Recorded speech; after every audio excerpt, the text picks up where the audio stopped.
Hello students, welcome to Pharmacy Notes by US. Today we discuss Code of Pharmaceutical Ethics Part First. So let's start. अगर अपन jurisprudence की बात करें तो सबसे पहले चैप्टर आता है कोड ऑफ फार्मास्यूटिकल एथिक्स, यानी कि जो कानून है, जो फार्मास्यूटिक्स के अंदर जो नैतिकता है अपने को कौन सी है, जो कि नैतिकता है जो फॉलो करनी चाहिए, उसके बारे में अपन बात करेंगे। तो इसके अंदर अपन पढ़ेंगे introduction, code of pharmaceutical ethics, pharmacist in relation to his job, pharmacist in relation to his trade, pharmacist in relation to medicine profession, pharmacist in relation to his profession, pharmacist oath, at last some MCQs. तो सबसे पहले अगर मैं बात करूँ code of pharmaceutical ethics, तो इसके अंदर अगर अपन इंट्रोडक्शन की बात करें तो यानी कि जो नैतिक व्यवहार है वो किस तरीके से हैं जो कि ह्यूमन बींग्स हैं वो करते हैं। तो यहाँ पे दो शब्द आएंगे, एक आएगा लॉ, दूसरा आएगा इथिक्स। लॉ यानी कि कानून, ऑब्वियस है जो सरकार है उन्होंने कुछ कानून, कुछ नियम बना रखे हैं ताकि जो ह्यूमन बींग्स हैं इस सोसाइटी के अंदर बहुत ही आसानी से हैं जो कि किसी रूल्स एंड रेगुलेशंस के साथ रह सकें। अगर वो उनको फॉलो नहीं करती है तो उनके ऊपर कुछ है जो पनिशमेंट लगती है। तो वैसे के वैसे हर एक जो फील्ड है, हर एक जो डिपार्टमेंट है, डिफरेंट डिफरेंट जो बिजनेसेस हैं, उनके भी कुछ लॉज एंड इथिक्स होते हैं जिनको उनको फॉलो करना पड़ता है। अगर वो फॉलो नहीं करें तो उसमें भी पनिशमेंट्स होती हैं। तो अगर अपन डिफाइन करें या फिर डिफ्रेंशिएट करें लॉ एंड इथिक्स के बीच में, तो law are the set of rules and regulations to control and conduct the human individual in society. यानी कि जो लॉ हैं, जो कानून हैं, वो बेसिकली कुछ रूल्स एंड रेगुलेशंस का सेटअप है जो कि जो इंडिविजुअल जो ह्यूमन बींग्स हैं जो सोसाइटी में रहते हैं उनको कंट्रोल करता है कि आपको इस तरीके से इस सोसाइटी के अंदर रहना है। Law are statutory bindings and mandatory violence of which में रिजल्ट्स इन पनिशमेंट। यानी कि स्टैट्यूटरी की बात करें तो दे आर वैधानिक, यानी कि जो कानून के द्वारा जो निर्धारित चीजें हैं, प्लस मैंडेटरी यानी कि जो अनिवार्य हैं। यानी कि अगर आप एक सोसाइटी में रह रहे हो तो कानून ने कुछ इस तरीके की चीजें बनाई रखी है जो आपको करनी अनिवार्य हैं, और अगर आप उन चीजों को फॉलो नहीं करते हो या फिर उन चीज़ों का उल्लंघन करते हो तो they may be results in punishment, यानी कि उस अगर उल्लंघन से आपको कोई ना कोई सजा भी दी जा सकती है। तो वो तो सारे होंगे लॉ, यानी कि सरकार है उन्होंने कुछ रूल्स एंड रेगुलेशन सेट की है ह्यूमन इंडिविजुअल्स के लिए, सोसाइटी में रहने के लिए। अगर वो उनको फॉलो नहीं करते या उन चीज़ों का उल्लंघन करते हैं तो उन्हें पनिशमेंट भी दी जा सकती है। वाइल अगर अपन इथिक्स की बात करें, इथिक्स यानी कि जो नैतिकता है, जो आचरण है, they are the moral bindings of the individuals.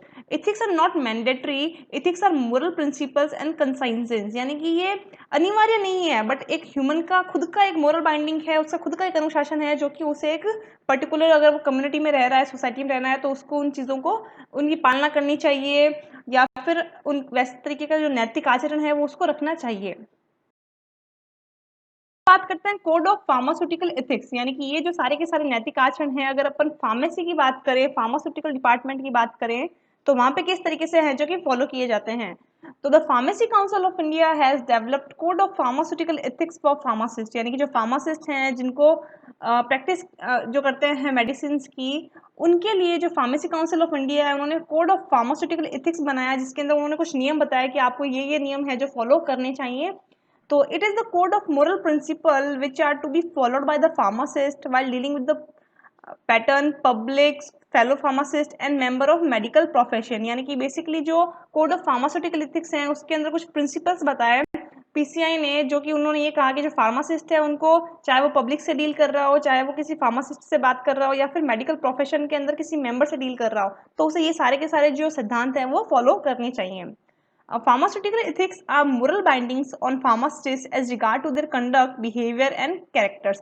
यानी कि जो फार्मास्यूटिकल एथिक्स हैं, यानी कि जो सिद्धांत हैं, बेसिकली फार्मासिस्ट के बिहेवियर किस तरीके से होना चाहिए, उनका कैरेक्टर कैसा होना चाहिए जब वो अपने प्रोफेशन के अंदर काम कर रहे हैं, उसके बारे में सारी की सारी बात बताता है। इथिक्स की अगर बात करें तो ये they are morals, they are values, principle, honesty, honour, choice, right, fairness, responsibility and conscience. यानी कि इन सबका जो एक मिश्रण है, दिस इज इथिक। अगर अपन बात करें वन बाय वन की, जो फार्मासिस्ट हैं उनके रिलेशन से जॉब में उन्हें किस तरीके से काम करना चाहिए, पब्लिक के साथ किस तरीके से काम करना चाहिए, डिफरेंट डिफरेंट रिलेशंस उनके क्या क्या हो सकते हैं। तो सबसे पहले बात करते हैं अपन pharmacist in relation to his job. यानी कि जो फार्मासिस्ट हैं उन्हें जब जॉब की बात करें तो उनका जो कर्तव्य है वो क्या रहना चाहिए। तो फर्स्ट इज फार्मास्यूटिकल सर्विसेज, यानी कि जो सर्विस जो प्रोवाइड कर रहा है उसके अंदर उसको क्या क्या है जो कि रिलेशन से अपने कर्तव्य क्या क्या करने चाहिए। फर्स्ट है it should provide medicament without delay, यानी कि जो फार्मासिस्ट है, जो शॉप पे है, अगर कोई भी पेशेंट आता है या पर्सन कंज्यूमर आ रहा है तो उसे जो मेडिसिन रिक्वायर्ड है वो विदाउट डिले, यानी कि कोई भी टाइम को कंज्यूम किए बिना उसे वो मेडिकामेंट है जो प्रोवाइड करवाना चाहिए। It should provide efficient and comprehensive services, यानी कि जो फार्मासिस्ट है जो भी अपनी सर्विसेज प्रोवाइड कर रहा है दिस शुड बी व्यापक, मतलब कि व्यापक तरीके से सारी की सारी जो सर्विसेज हैं वो प्रोवाइड करवाए, साथ ही एफिशिएंट भी हो उसका वर्क। फिर है pharmacy. Pharmacy should be control under pharmacist, यानी कि जो फार्मेसी है, जो शॉप है, should be control under pharmacist, pharmacist के अंडर होनी चाहिए। It must B properly clean, arrange and store, यानी कि जो फार्मेसी है, जो स्टोर है, उसका जो शॉप है वो प्रॉपर्ली क्लीन होनी चाहिए, प्रॉपर्ली अरेंज होनी चाहिए अकॉर्डिंग टू द पैटर्न, किस तरीके से कौन सी मेडिसिन कहाँ रखनी चाहिए, और साथ ही साथ प्रॉपर्टी सिस्टम को भी स्टोर किया जाना चाहिए। है हैंडलिंग प्रिस्क्रिप्शंस, यानी कि प्रिस्क्रिप्शंस को किस तरीके से हैंडल करना चाहिए एक फार्मासिस्ट को। तो फार्मासिस्ट मस्ट नॉट डिस्कस और comment on merits, demerits, therapeutic efficacy और प्रिस्क्रिप्शन, यानी कि जब भी कोई मेडिकल रिप्रेजेंटेटिव है जो कि कोई प्रिस्क्रिप्शन लेके किसी पेशेंट को भेजता है, तो जैसे वो फार्मासिस्ट रीड करता है तो उस समय उसे उसकी जो भी मेडिसिन हैं उसकी कोई भी थेरापेटिक एफिकेसी, यानी कि वो क्या काम आता है, उसकी एडवांटेजेस क्या हैं, डिसएडवांटेज क्या हैं, ये किसी भी पेशेंट के साथ है जो डिस्कस नहीं करनी चाहिए। इससे जो पेशेंट्स हैं उनका बिहेवियर है उस पर्टिकुलर ट्रीटमेंट के हिसाब से चेंज हो सकता है। और फिर है pharmacist must not even show any expression which may create anxiety in patient, यानी कि सपोज कोई पेशेंट है जो कि एंटी कैंसर मेडिसिन की प्रिस्क्रिप्शन लेकर आया है, कोई डिप्रेशन के लिए कुछ मेडिसिन की प्रिस्क्रिप्शन लेकर आया है, तो फार्मासिस्ट कोई भी एक्सप्रेशन ना दे उन पर्टिकुलर मेडिसिन का, उन प्रिस्क्रिप्शन को देख के, जो कि जो पेशेंट है उसके मन में कोई एंजाइटी या कोई उत्तेजना है जो कि क्रिएट करे।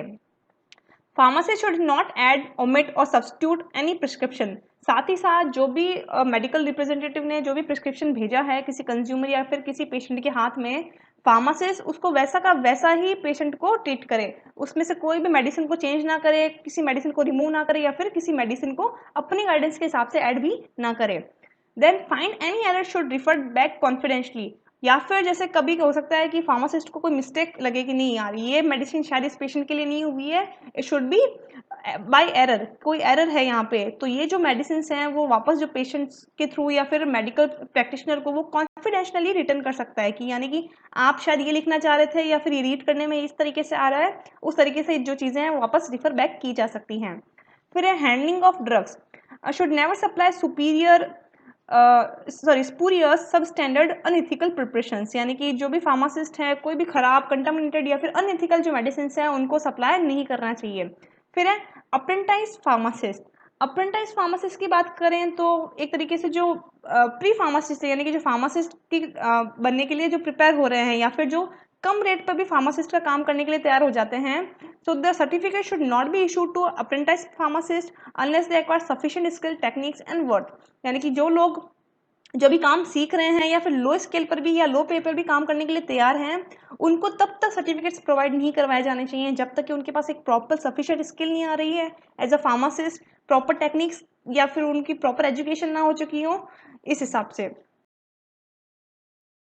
फिर है pharmacist in relation to his trade, यानी कि जो ट्रेडिंग की बात है तो वहाँ पे फार्मासिस्ट का है जो क्या कर्तव्य रहना चाहिए। सबसे पहले है price structure, should charge fair prices, customer should not undue tax, यानी कि जो फार्मासिस्ट है जो भी मेडिसिन कंज्यूमर को बेच रहा है उसकी एक फेयर प्राइस वो लगाना चाहिए, ना तो वो ज़्यादा लगाए और ना ही वो कम लगाए, यानी कि कस्टमर है उसको कुछ एक्स्ट्रा पे ना करना पड़े। Fair trade practices.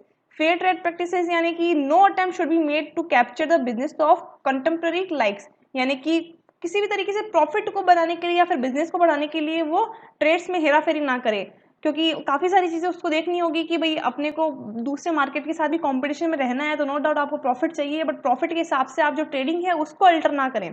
लाइक जो कट थ्रू कॉम्पिटिशन हैं उसको आप ध्यान रखें। Alluring customers by way of gift and prizes, यानी कि फार्मासिस्ट को गिफ्ट और प्राइज का लालच देते हुए किसी भी कस्टमर को गेन नहीं करना चाहिए, एक फेयर ट्रेडिंग रखनी चाहिए, एक फेयर कंपटीशन रखना चाहिए। Charging lower prices than reasonable, यानी कि जो मेडिसिन है उसका सपोज 15 रुपीज़ चार्जेस है, तो वो लोगों को अट्रैक्ट करने के लिए या फिर एक बार कस्टमर को अपने पास खींचने के लिए उसका है जो कि लो प्राइस लोगों से चार्ज कर रहा है, तो ऐसे भी नहीं करना चाहिए। इमिटेटिंग और कॉपिंग लेबल ट्रेडमार्क्स, यानी कि कोई दूसरी ब्रांड का है जो कि लेबल या फिर ट्रेडमार्क है वो कॉपी करके किसी स्पूरियस मेडिसिन पे वो लगा दे, तो वो भी एक फार्मासिस्ट को नहीं करना चाहिए। Dispensing prescriptions of other pharmacist, यानी कि जो दूसरी प्रिस्क्रिप्शन आ रही है दूसरे फार्मासिस्ट के पास, उसको है जो कि डिस्पेंस ना कर सके। फिर है purchase of drug, always purchase from genuine and reputed source with valid document as per law. यानी कि अगर फार्मासिस्ट कोई भी मेडिसिन को है जो कि होलसेलर से या फिर मैन्युफैक्चरर से परचेज कर रहा है, तो this should be genuine and reputed, reputed संस्था होनी चाहिए, एक जेन्युइन मेडिसिन होनी चाहिए, एक प्रॉपर डॉक्यूमेंटेशन या फिर वैलिड डॉक्यूमेंटेशन के थ्रू ही वो सारा का सारा है जो कि माल परचेज करे। फिर है Hawking of drugs and self services. Hawking की अगर बात करें यानी कि डोर टू डोर सर्विसेज की बात है, यानी कि आप गली गली घूम के एक तरीके से मेडिसिन को बेच रहे हो, तो ये भी है जो फार्मासिस्ट को नहीं करना चाहिए। Leads to self medication should not be encouraged. साथ ही साथ ये जो पेशेंट्स हैं उनको सेल्फ मेडिकेशन के लिए भी प्रमोट करता है, यानी कि अगर आप घूम घूम के अगर मेडिसिन दे रहे हो तो वो हो सकता है कि जो ओटीसी मेडिसिन हैं वो जनरली आपसे लें, तो जो सेल्फ मेडिकेशन है उसका भी खतरा बढ़ता है, तो it should not B encouraged.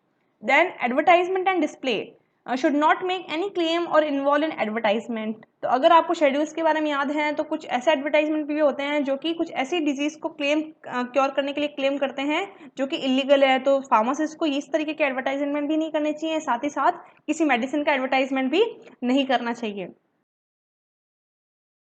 फिर अपन बात करते हैं pharmacist in relation to medical profession, यानी कि मेडिकल प्रोफेशन की बात कर रहे हैं, यानी कि एक तरीके से यहाँ पे दो चीज़ों की लिंक हो गई, एक आप पेशेंट से भी लिंक कर रहे हैं और साथ ही साथ जो मेडिकल प्रोफेशनल वाले हैं यानी कि जो डॉक्टर्स हैं उनके लिए भी आप एक लिंक हैं, तो वहाँ पे जो रिलेशन हैं वो फार्मासिस्ट को किस तरीके से रखने चाहिए।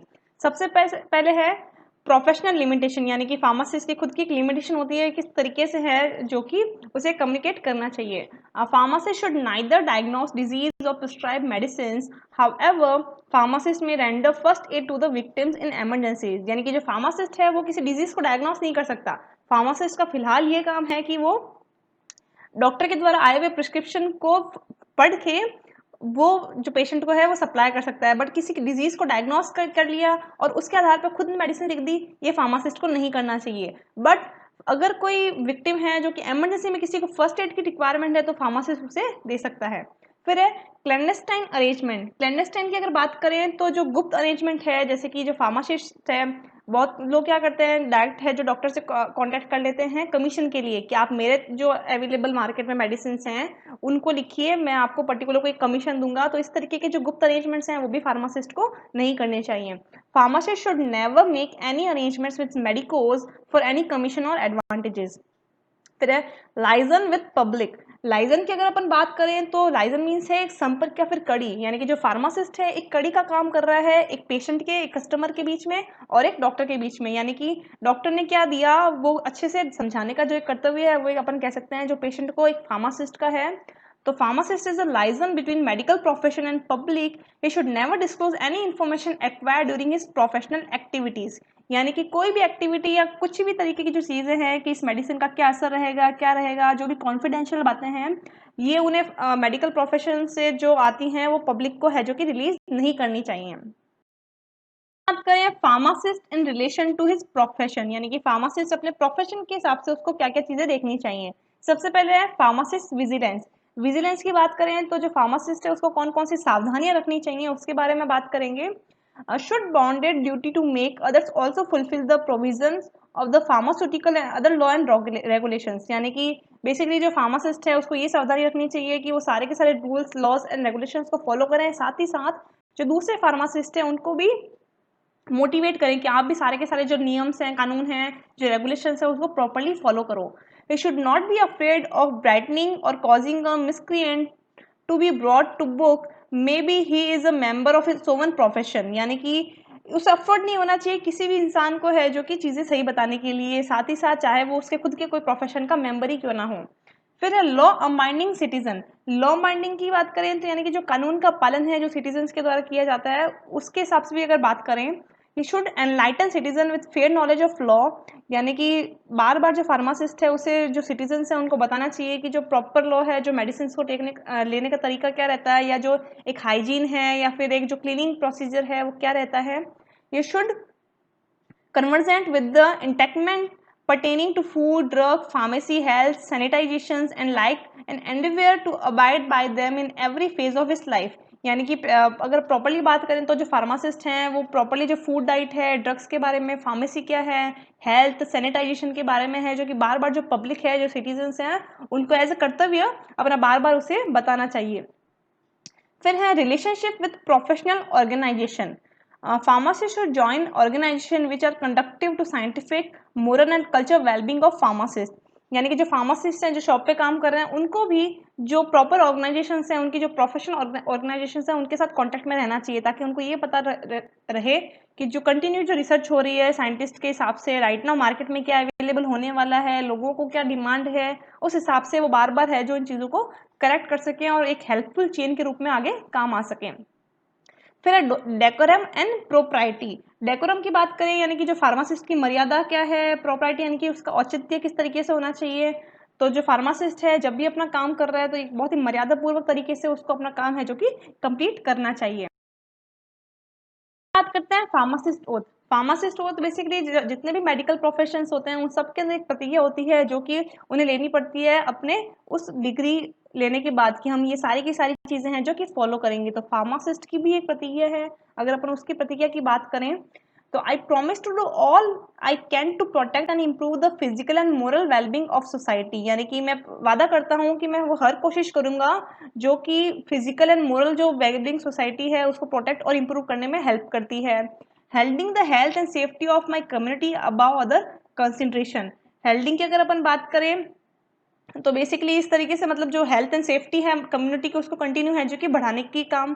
आई shall uphold the laws and standards governing my profession avoiding all forms of misrepresentation and I shall safeguard the distribution of medical and potent substance. यानी कि मैं जो भी कानून है, जो गवर्निंग बॉडीज हैं, उनको पूरा का पूरा जो रिप्रेजेंट करने की कोशिश करूंगा। साथ ही साथ I shall safeguard the distribution of medical and potent substance. जो मेडिसिन का डिस्ट्रीब्यूशन है या जो पोटेंट सब्सटेंस है उनका भी बहुत ही सेफ्टी से है जो कि डिस्ट्रीब्यूशन करने की कोशिश करूंगा।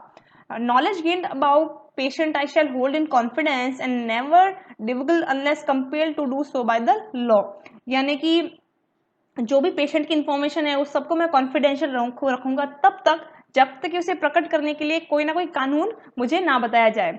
आई shall strive to perfect and enlarge my knowledge the better to contribute to the advancement of pharmacy and the public health. यानी कि मैं पूरी कोशिश करूंगा कि अपना जो नॉलेज है वो कंट्रीब्यूट करूँ फार्मेसी का एडवांसमेंट के लिए और पब्लिक हेल्थ के लिए।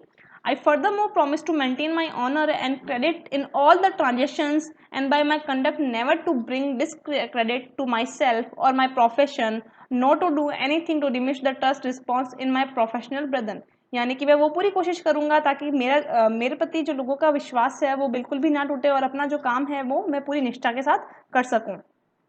May I propose and live long in favor as I keep and hold to this my oath, but should I violate this sacred promise, may the reverse be my lot। यानी कि मैं पूरी कोशिश करूंगा कि सारी की सारी जो लॉज हैं, जो मेरा प्रतिज्ञा है उसकी पालना करने की कोशिश करूंगा। बट अगर मैं ऐसा नहीं कर सकता या नहीं कर पाता या ऐसे कोई प्रोमिस को मैं तोड़ता हूँ तो मैं कोशिश करूंगा कि ये it must be reverse to be my back, यानी कि सारा का सारा उल्टा मेरे पे भी आए। Hope you understand and enjoy the video. Please like, share and subscribe. Thank you.